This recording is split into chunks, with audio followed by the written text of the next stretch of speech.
పూరా లోకల్. బంగ్లాదేశ్ హిందువుల మీద జరుగుతున్న దాడిని ఖండించి వారి రక్షణకి సంఘీభావం తెలియజేయడానికి ఇక్కడికి విచ్చేశారు విశ్వ హిందూ పరిషత్ జాతీయ అధికార ప్రతినిధి శశిధర్జీ చెప్పండి, బంగ్లాదేశ్లో ముస్లింలు మెజారిటీగా ఉండడం వల్లనే హిందువుల మీద దాడి చేసి వాళ్ళని తరిమేసే కుట్ర జరుగుతుందంటారా? బంగ్లాదేశ్ లోపల ఇస్లామిక్ మతోన్మాదం అధికారంలోకి వచ్చింది.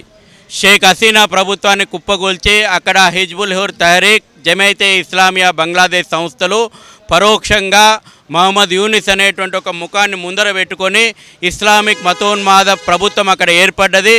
అక్కడ ప్రభుత్వం ఏర్పడ్డప్పటి నుంచి ఇప్పటి వరకు 2100 దాడులు అధికారికంగా నమోదైనటువంటి దాడులు జరిగినాయి. వేలాది మంది హిందువులను గొంతులు కోసి చంపినరు.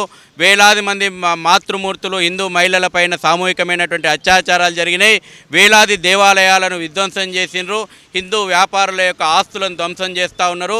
చిట్ట చివరి కాఫీర్ అంటే ముస్లిమేతరుల యొక్క రక్తం పారించే వరకు ఈ దాడులను ఆపము అని చెప్పి అక్కడ ఉన్నటువంటి ఇస్లామిక్ మతోన్మాద శక్తులు యథేచ్ఛగా దాడులు చేస్తూ ఉన్నారు. నిన్న మొన్నటి వరకు బంగ్లాదేశ్కు ఆపద వచ్చినప్పుడు, ఇంత అన్నం ఆకలి అయినప్పుడు అన్నం పెట్టినటువంటి ఇస్కాన్ లాంటి ఒక మానవతా హృదయం ఉన్నటువంటి సంస్థ ప్రతినిధులను కూడా దేశద్రోహం కేసు నమోదు చేసి అధికారికంగా ఉరిదీయాలనేటువంటి కుట్రలకు ఇవాళ బంగ్లాదేశ్ ప్రభుత్వం తెరలేపింది. మేము ఇవాళ భారతీయ సమాజం అంతా కూడా దేశవ్యాప్తంగా అన్ని జిల్లా కేంద్రాల లోపల సంఘీభావ సభలు నిర్వహించి మేము బంగ్లాదేశ్ హిందువులకు మద్దతుగా సంఘీభావంగా నిలబడతా ఉన్నాము. కబద్దార్ ఇస్లామిక్ మతోన్మాద శక్తులారా, ప్రపంచ మానవాళికి శాపంగా మారినటువంటి మీ భావజాలాన్ని బొందబెట్టడానికి యావత్ ప్రపంచం కూడా సిద్ధం కావాల్సిన అవసరం ఉంది. బేషరతుగా ఇస్కాన్ చిన్మయ కృష్ణదాస్ స్వామీజీని విడుదల చేయాల్సిన అవసరం ఉంది. రండి, మానవత్వంతో ఇక్కడ మన ప్రతి గొంతు కూడా బంగ్లాదేశ్ హిందువుల పక్షాన వినిపించాల్సినటువంటి అవసరం ఉంది. ఈ ప్రపంచ మానవాళిని కబలించాలని చూస్తున్నటువంటి ఇస్లామిక్ మతోన్మాదాన్ని ఖండించాల్సినటువంటి అవసరం ఉంది. షేక్ హసీనాకి భారత్లో ఆశ్రయం ఇవ్వడం ద్వారా రాజకీయ కక్ష సాధింపు చర్యగానే ఈ యూనస్ అనే వ్యక్తి హిందువుల మీద దాడి చేస్తున్నాడని కూడా అనుకోవచ్చా? షేక్ హసీనా ఈ దేశపు ఆడబిడ్డ. 1947 ఆగస్టు 15 కంటే ముందు అఖండ భారత్లో భాగమైనటువంటి ప్రాంతం ఈనాటి బంగ్లాదేశ్.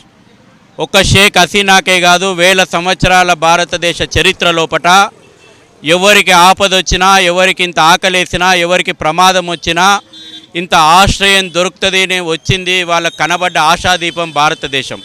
అనేక మంది వచ్చిండ్రు. ఇవాళ ఇజ్రాయిలీలు ఈ దేశం లోపల తమ గొప్పగా చెప్పుకుంటారు, భారతదేశం మాకింత ఆశ్రయం ఇచ్చింది, మాకింత అన్నం పెట్టిందని చెప్పేసి.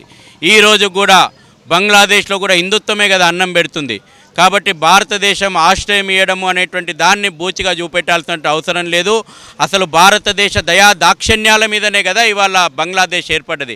1971 లోపట నీ మీద దాడులు జరుపుతూ ఉంటే ఇదే ఈ రోజునున్నటువంటి జమైతే ఇస్లామియా సంస్థ బంగ్లాదేశ్ ఏర్పాటును వ్యతిరేకించింది. అది జమైతే ఇస్లామియా సంస్థ చరిత్ర. జమైతే ఇస్లామియా సంస్థ బంగ్లాదేశీ ముస్లింలపైన దాడులు చేసింది పాకిస్తాన్కు మద్దతుగా. జమైతే ఇస్లామియా సంస్థ బంగ్లాదేశ్ ఏర్పాటును వ్యతిరేకించింది.